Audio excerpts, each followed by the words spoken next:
Ce serait une histoire vraie. Une histoire qu'on n'a jamais fini de raconter. Ça commencerait un soir de nuit dans la lumière rose d'un pré.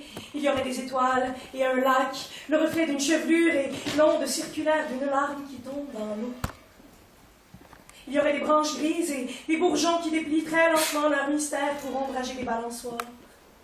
Ce serait l'histoire d'un gamin sur cette balançoire qui regarde le ciel et le sol, et le ciel et le sol, et le bout de ses pieds dans le vide, tout étourdi de rêves qui en resteront ou se transformeront en pas de géants sur la lune.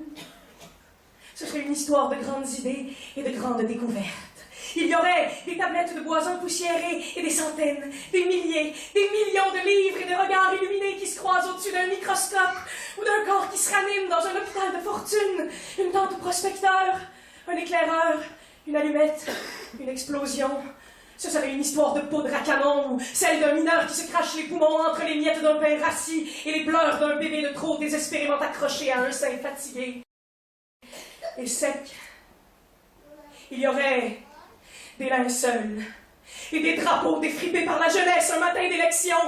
Et puis, la déception des perdants, leur grave solitude qui rentre en métro, un masque sur la bouche pour éviter de manquer d'air, pour éviter de crier aussi.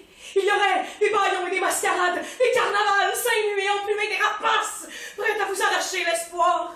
Ce serait l'histoire sans fin de l'acteur aviné qui se cherche une scène dans l'œil de la serveuse.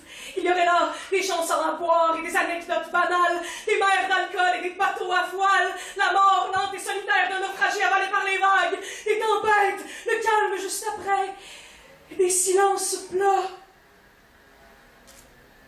Ce serait le road movie de trois gars fenêtres ouvertes qui ne reviendraient jamais de leurs imprudences.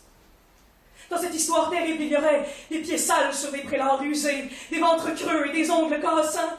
Tout un siècle de poussière, de pillage et de barbarie. Il y aurait des hommes forts comme des montagnes, roulant d'énormes pierres pour bâtir des palais, des pyramides, des forteresses. Les rouages de ce monde seraient huilés à la sueur et au sang. Il y aurait des rois de fer, fiers, barbus et gras, des banquets, des balles et des reines dans des robes à panier brodées de la misère paysanne, des ballots de foin, fin août, début septembre, sur lesquels un palefrenier retrousserait vite fait les joutes de la laitière et elle mourrait en couche 9 mois plus tard, le nez et le cœur gonflés de l'odeur des lilas. Cette histoire-là serait pleine d'erreurs et de honte, bourrée d'iniquité. Ce serait une histoire qu'on n'a jamais fini de raconter. Et en plein cœur de cette histoire, il y aurait vous et moi. Il y aurait nous tous, et nous n'aurions plus peur d'en connaître la fin, parce qu'on se saurait capable d'en décider. Bravo!